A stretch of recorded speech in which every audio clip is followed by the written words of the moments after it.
Shalom a todos, Boker Tov.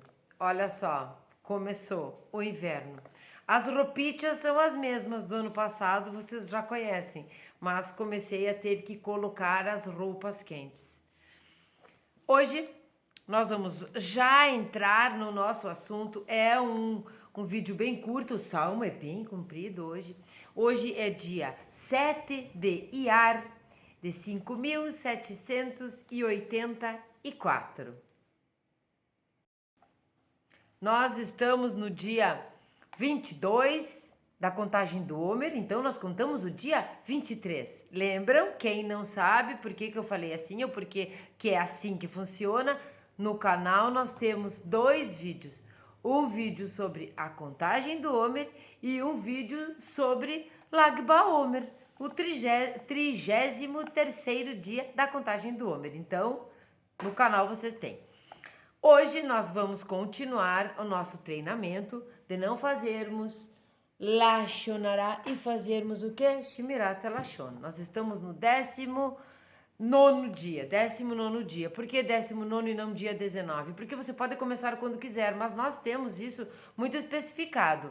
Nós vamos ter o 19º dia do ciclo de Tishrei e do ciclo de Nissan. Então, se você conseguir começar no dia 1 de Tishrei ou no dia 1 de Nissan, é melhor, mas para o seu controle, para o seu treinamento, não para funcionar. Vai funcionar se você tiver muito boa vontade e periodicidade. Sabe que todas as coisas que nós fazemos, que nós repetimos, nós chegamos mais próximos à perfeição. Qual perfeição? A perfeição do nosso tamanho, né? É claro, da nossa, do que até onde nós podemos ir. Então, nós vamos treinando, e é impossível nada acontecer ali. Alguma coisa sempre se modifica, nós melhoramos. São como as orações. Ai, por que rezo tanto? E o que adianta rezar tanto? Como assim? Hello? Você ora, você se entrega, você pede, você agradece, você louva, você faz as preces sempre, com devoção, não é da boca para fora. Você acha que não está funcionando? Uma hora vai funcionar, ou quem sabe sempre funcionou e você não percebeu, porque nós temos que ter olhos para ver aquilo que está acontecendo, né? Nós precisamos. Então vamos lá para o dia 19º dia. Vamos ler a máxima, lembrando que este é o livro Uma Lição a Cada Dia, do Hafetz Haim, o Rabino Israel Meir Kagan, a Cohen. Eu gosto muito de dizer a Cohen, porque ele era Cohen. Então, nós vamos ler a máxima aqui. O fato de haver crianças na geração de Shaul, que eram sábias em 49 facetas da Torá, não foi suficiente para conquistar-lhes a vitória. Assim é o poder de Lashon Hara. Shaul é o rei Saul, tá? Algumas pessoas podem conhecer como somente Saul, mas as palavras que nós pudermos aqui, nós vamos puxar um hebraico meio rebuscado, meio arcaico, para nós irmos aprendendo, né? Então uma palavrinha ou outra que a gente repete, a gente já vai saber que é porque a repetição leva à perfeição, ou pelo menos o aprendizado, ou aquelas técnicas do Talmud, as técnicas mnemônicas, né? De trabalhar a memória. Vou tomar um café agora. Baruch atah Adonai Eloheinu melech haolam, she'akol nihya bidvaro. Só quem acompanha o canal sabe o problema sério. Não é para fazer Lashon Hara quanto ao café, mas difícil. Eu realmente faço um pior que o outro e este está bom. Às vezes eu digo que está bom porque está mesmo. Lembrando a bênção, faço a bênção, fico muda, tomo o líquido ou como o alimento e depois posso falar. Caso contrário, ela não valeu, tenho que repetir. Depois eu posso continuar tomando sem fazer. Uma bênção onde eu estou abençoando um alimento ou um líquido, a pessoa, não importa se é judeu, se é Bnei Noach, não interessa a religião, não interessa nada aqui, interessa que você pode e deve dizer amém, se você concorda com a bênção. Então, como nós sabemos que o mundo inteiro concorda com a bênção dos alimentos, porque nós estamos muito esperançosos do que a humanidade é muito abençoada e querida e educada e diz amém para as bênçãos, todo mundo diz Amém. Então vamos lá, sem mais delongas, observações constrangedoras. Eu quero deixar claro aqui também outra coisa, não é claro? Quero explicar uma coisa que eu já expliquei no dia anterior, que foi, nós estávamos trabalhando na seção 1 de Lashon Hara e os seus parâmetros. A parte 1 fala depreciativa. Agora nós já começamos a parte 2 da mesma seção de Lashon Hara e os seus parâmetros, a parte 2, que é a fala prejudicial. É assim que ele se subdivide, o livro. Então nós estamos agora na fala prejudicial. Quando nós falávamos da fala depreciativa, é aquela, em geral, claro que são muitos dias aqui, foram na verdade 17 dias que nós falamos, 17 dias falados apenas da fala depreciativa, que é aquela que com bom senso, com um pouquinho de bom senso e discernimento, nós sabemos que ela é depreciativa, nós não deveríamos nem ter que estudar, mas infelizmente nós precisamos estudar porque nós somos humanos e teimosos e fazemos Lashon Hara. Agora a segunda parte, nós vamos para aquela parte da fala prejudicial. Então, no 18º dia, nós falamos da definição. Hoje, no 19º dia, nós vamos falar observações constrangedoras. Veja que agora nós passamos do só ter um bom senso, mas elas começam a realmente prejudicar. Nós podemos ver o prejuízo causado. Nós já podemos ver o prejuízo causado no 18º dia, quando a fala depreciativa, não, a fala prejudicial de Doeg sobre Ahimelech ao rei Shaul, que também era sobre ele, o relato que ele fez, o fato do rei acreditar, né, absorver o relato no que deu. Tivemos uma tragédia tríplice. Vai lá no dia que você vai compreender. Vamos lá então. Eu disse shalom a todos, sejam todos bem-vindos? Não disse? Então está dito. A pessoa que transmite informação aos outros não tem controle sobre quem vai ouvi-la e em quais circunstâncias ela será repetida. É provável que tudo o que ela falou sobre outra pessoa seja repetido na presença dessa pessoa. Portanto, é proibido dizer alguma coisa sobre uma pessoa se isso vai deixá-la constrangida, caso seja repetida na sua presença. Até mesmo se a informação não encerrar desprezo. Constrangeu a pessoa, não importa se você não estava falando bem ou mal, constrangeu a pessoa, é proibido e é prejudicial. É proibido relatar que um indivíduo é um Baal Teshuvah, se a pessoa for sensível sobre esse fato. Isso também aplica-se a uma comunidade onde os Baalei Teshuvah são muito respeitados. Desculpa meu trava-línguas aqui. O Baal Teshuvah é aquele que se arrependeu, é aquele que saiu, deu uma resvalada, saiu do caminho da Torá, mas retornou. Quem somos nós para julgar ou mesmo para falar, olha, ele é um Baal Teshuvah, um Baal Teshuvah. Nós não temos que dizer nada, porque isso vai constrangê-lo na frente das pessoas.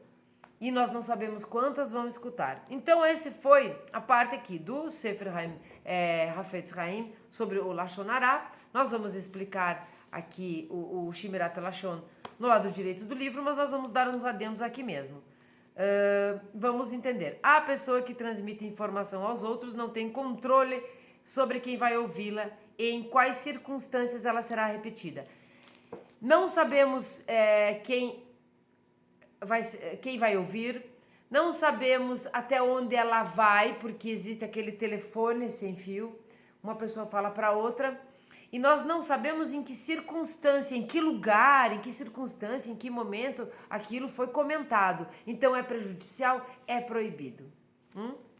Mesmo que seja que você fala assim, ele é um Baal Teshuvah, ele se arrependeu, que bonito isso. Ele nem queria que as pessoas soubessem que ele era um arrependido. Então nós não temos esse direito, porque ela ficou constrangida. Depois nós vamos ver então palavras de derrota dentro, né, do Shmirat Lashon. Vamos entender como que, olha o título, palavras de derrota. Nós podemos perder, sabe quando diz assim, perdeu, playboy? E nós podemos fazer com que outras pessoas percam. Então, aquela tragédia tríplice na definição, ela continua aqui. Aqui é mais de uma pessoa prejudicada, né? O objeto, aquele que falou e aquele que acolheu o lachonará. Seja ele palavra, seja ele, sabemos que começa no pensamento, mas que as palavras colocam na ação, e depois da palavra a ação pode ser qualquer coisa. Vamos lá então. O Sifré declara: com 10 julgamentos, os nossos antepassados testaram Deus no deserto. Mas o seu julgamento foi selado somente por causa do pecado de Lachonará. Como está escrito: eles me testaram essas 10 vezes e não deram atenção à minha voz. Isto está em Bamidbar 14:22. E está escrito: tu deixaste Hashem fatigado. Este fatigado é impiedoso com as tuas palavras. Isto está em Malaquias 2:17. Quando diz aqui, com 10 julgamentos os nossos antepassados testaram Deus no deserto, veja que eles reclamaram disso, eles reclamaram daquilo, eles testaram, eles idolatraram, eles aprontaram poucas e boas, né? Mas eles foram julgados unicamente por Lachonará. Esse foi, não foi que é unicamente por Lachonará, mas o Lachonará é a chave. É a chave que é o, sabe, passa a régua e fecha a conta, passa a régua, é o Lachonará. Se alguma coisa não estava muito boa, o Lachonará vem e piora tudo. Ele termina com tudo. Ele destrói. Ele foi a grande causa do julgamento de Hashem. Ele foi a cereja do bolo. A geração, e agora vem o exemplo, e nós vamos entender muito bem porque aqui ele falou das crianças na parte do Lachonará. A geração do perverso rei Ahav estava infestada pela praga da adoração dos ídolos.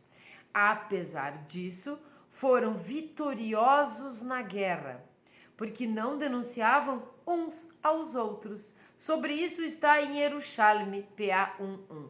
Lembram, né? Os tratados, existe o Talmud Babilônia e o Talmud Yerushalmi. Este está no Yerushalmi. Não é o que nós estudamos lá no Talmud essencial. Nossa, estou esquecida.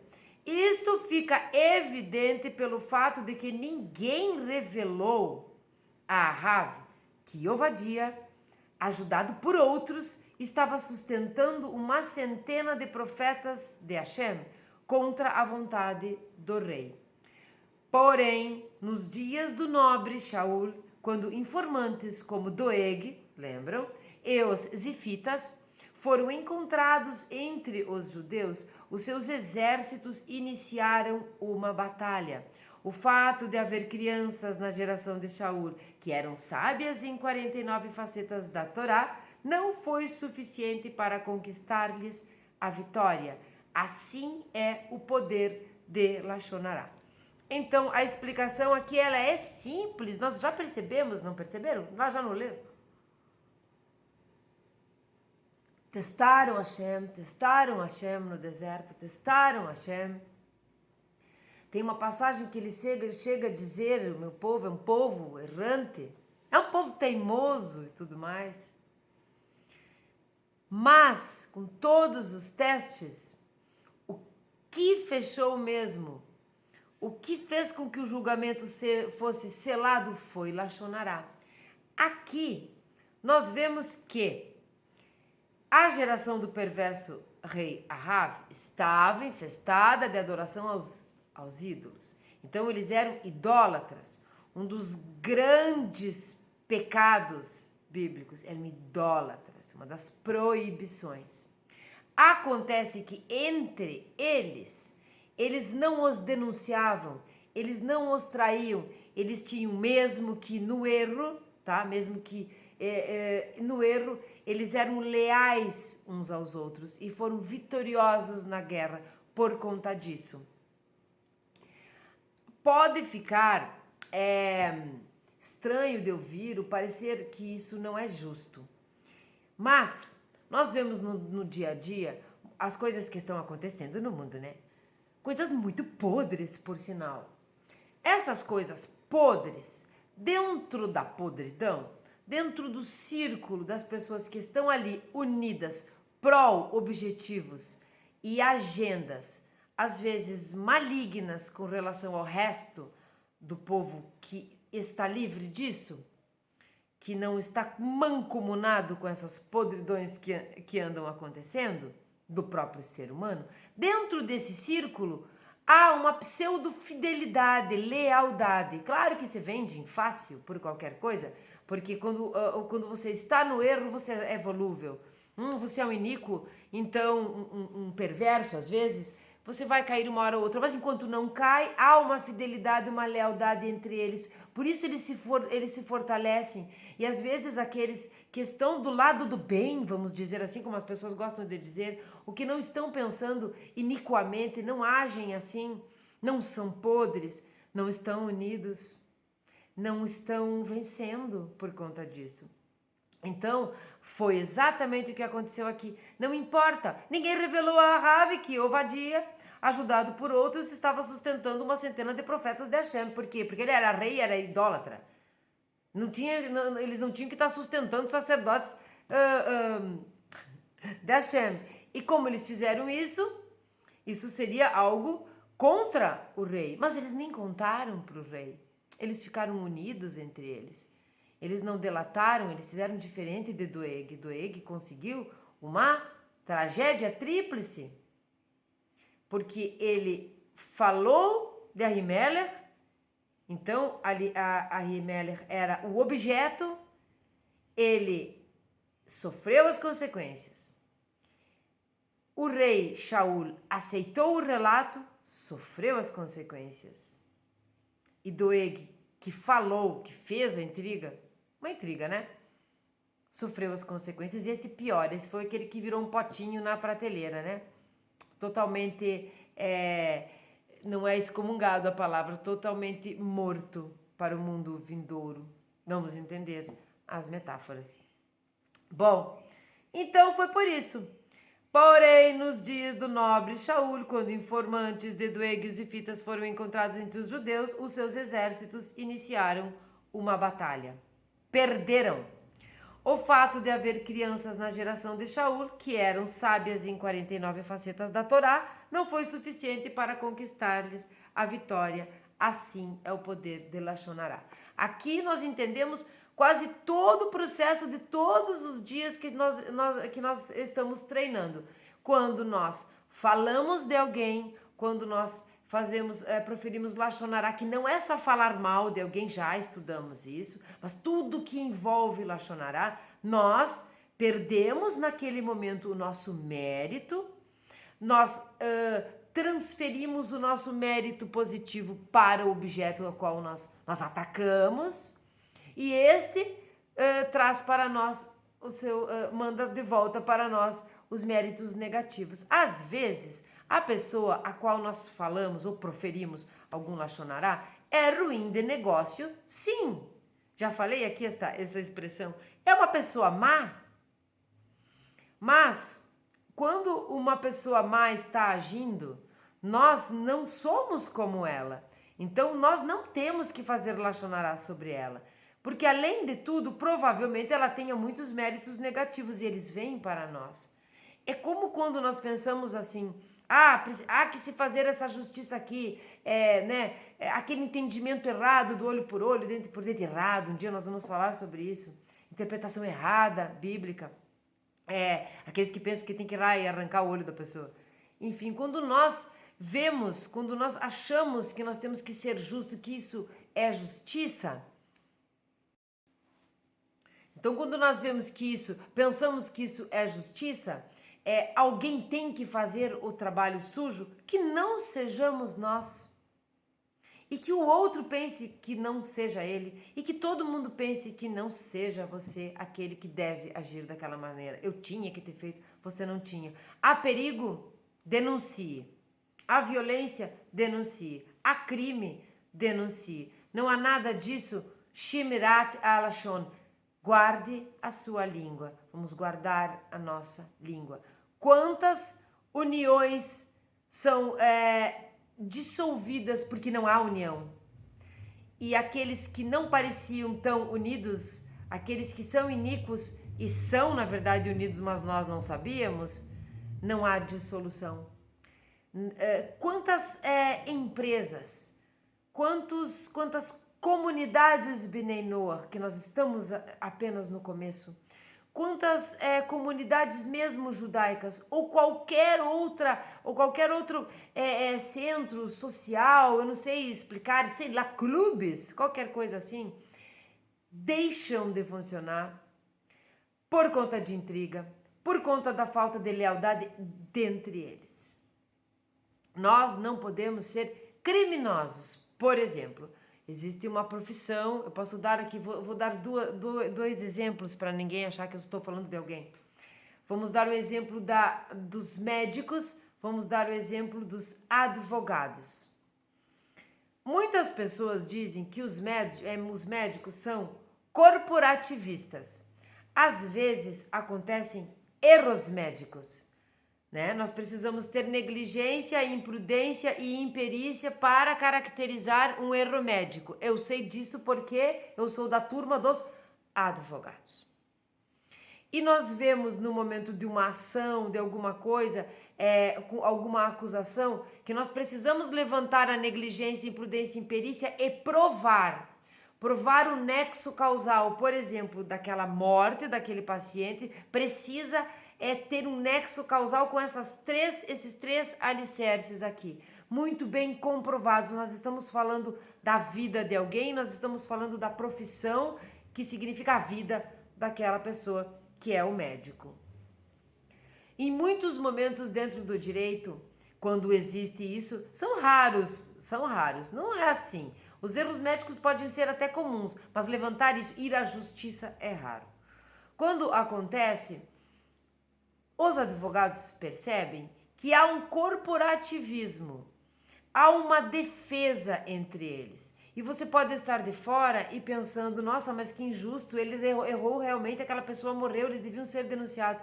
Há uma união ali, porque este serviço, este trabalho de médico, eu estou falando de médicos decentes, não estou falando de charlatão e de açougueiro, que vai lá, faz a medicina simplesmente porque a mamãe disse que era para fazer medicina, então eu fiz medicina.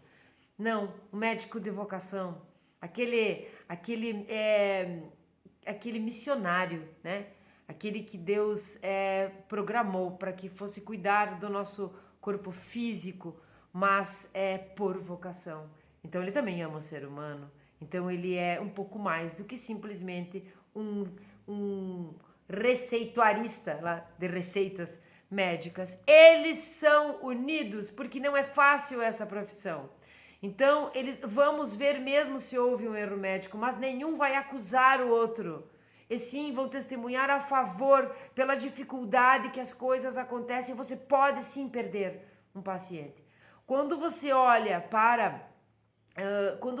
então o que eu quero dizer com isso, não é bem assim para você caçar um CRM. Não é bem assim. Porque eles são unidos. Né? E eu não estou comparando eles com o povo ali idólatra que eram do mal. Aí você vai ver os advogados. Existe um corporativismo, mas existe também nesse lugar, que também não estou falando para você aí, advogado, mas no todo, um lugar muito de ego. Existe também na medicina, em todas as profissões, mas eu estou falando das que são mais próximas de mim, que eu conheço mais. Uma luta de ego, uma luta humana, muito humana. O corporativismo é menor e ele é muito mediante dinheiro. As propinas acontecem muito mais onde nós temos a lei como deveria ser o objeto de todo o trabalho.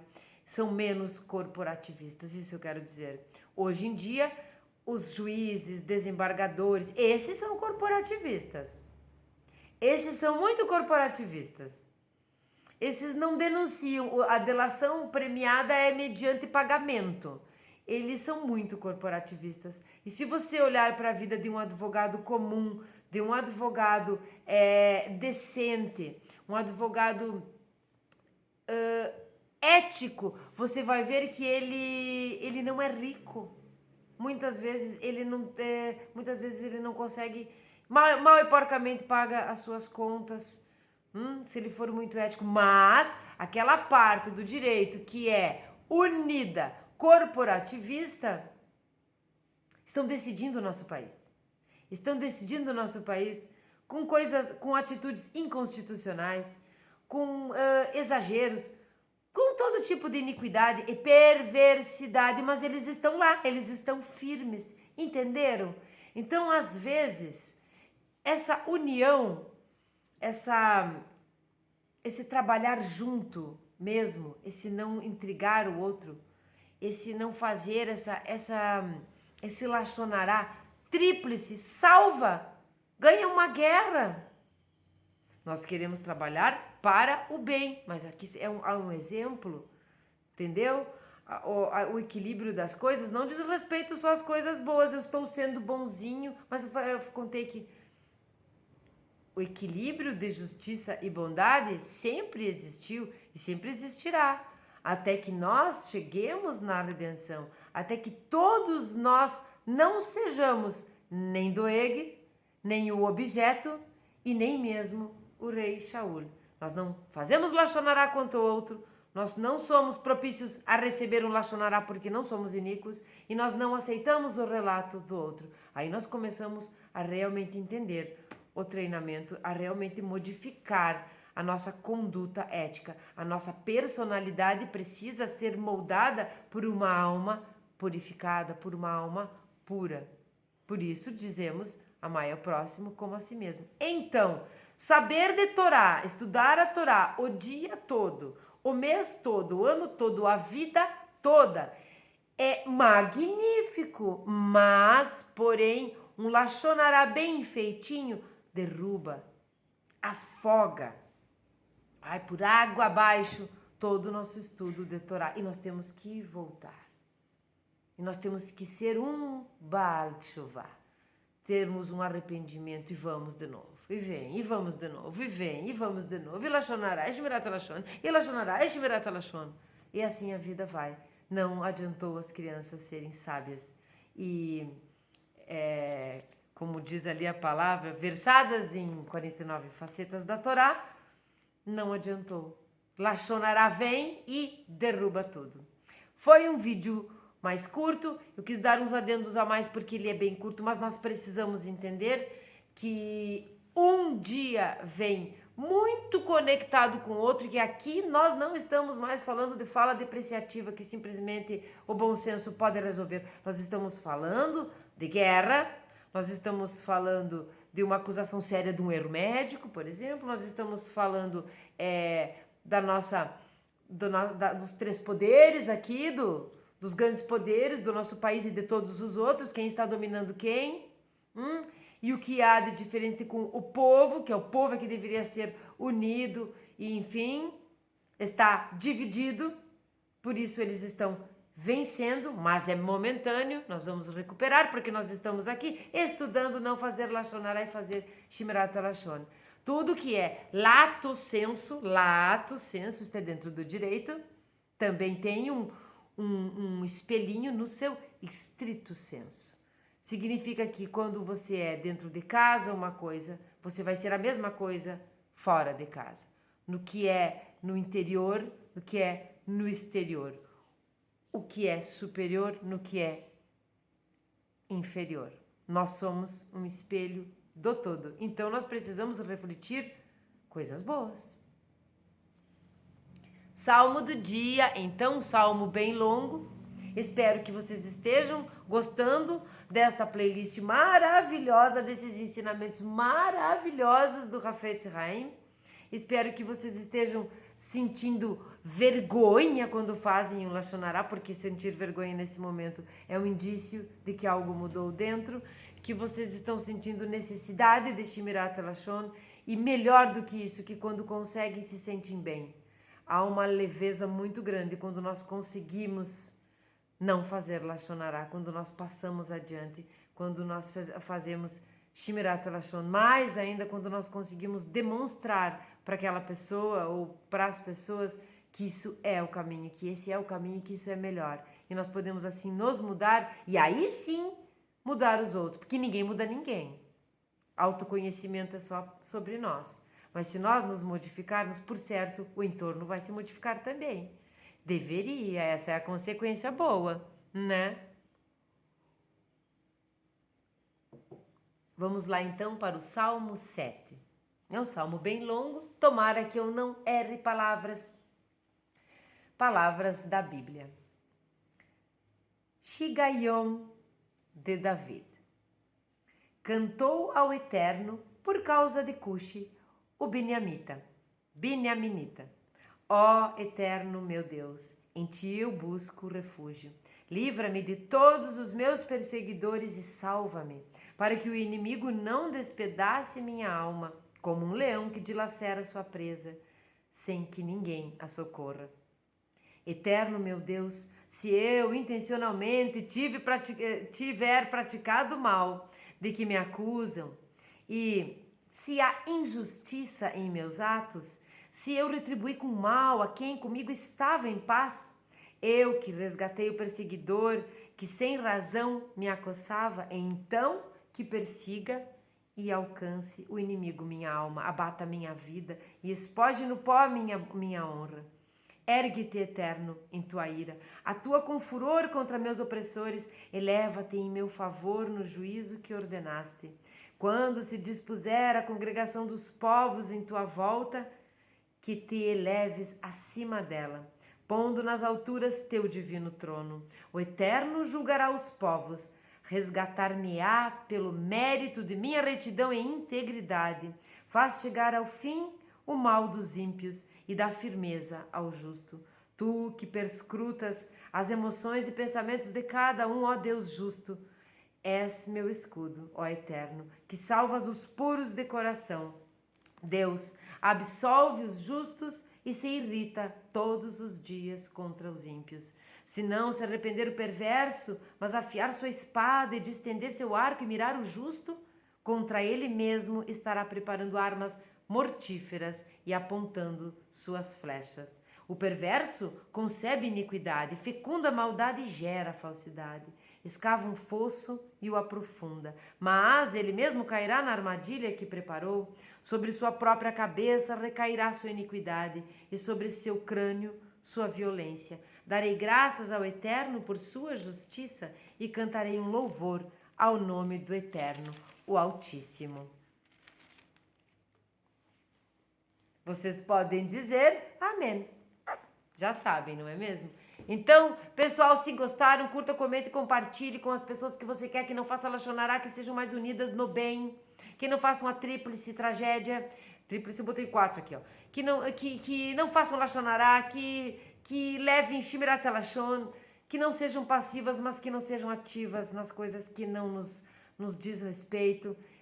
Que nós nos resguardemos um pouco mais e também resguardemos o outro, o próximo. Então este foi o 19º dia do nosso treinamento de não fazer Lashon Hara e fazermos Shmirat Lashon. Se não é inscrito no canal ainda, se inscreva, isso me ajuda muito. Se não se inscrever, se não curtir, se não comentar, o YouTube nem manda. Agora ficou gelado o café, nem nada. Comenta aqui se você está conseguindo, eu espero que sim. Eu desejo que vocês tenham todos um ótimo dia, de muitas bênçãos. E um grande beijo especial ao povo, ou melhor, aos dois povos, ao povo de Israel, que continua essa eu não quero falar porcaria, que continua essa guerra louca.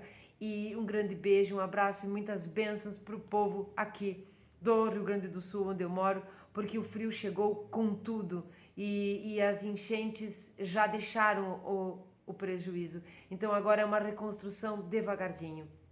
Quem está aqui assistindo, e claro que vai ficar no YouTube, nós vamos sempre lembrar disso, infelizmente. Eu quero deixar uma ideia, que vocês quando forem no supermercado, vocês que não são do Rio Grande do Sul e vocês que são do Rio Grande do Sul também, vai no supermercado, vai adquirir um produto, olha a procedência do produto, procurem comprar produtos do Rio Grande do Sul. É isso que realmente vai ajudar efetivamente para que as coisas voltem a funcionar novamente. Um grande beijo a todos vocês, muitas bênçãos. Até mais.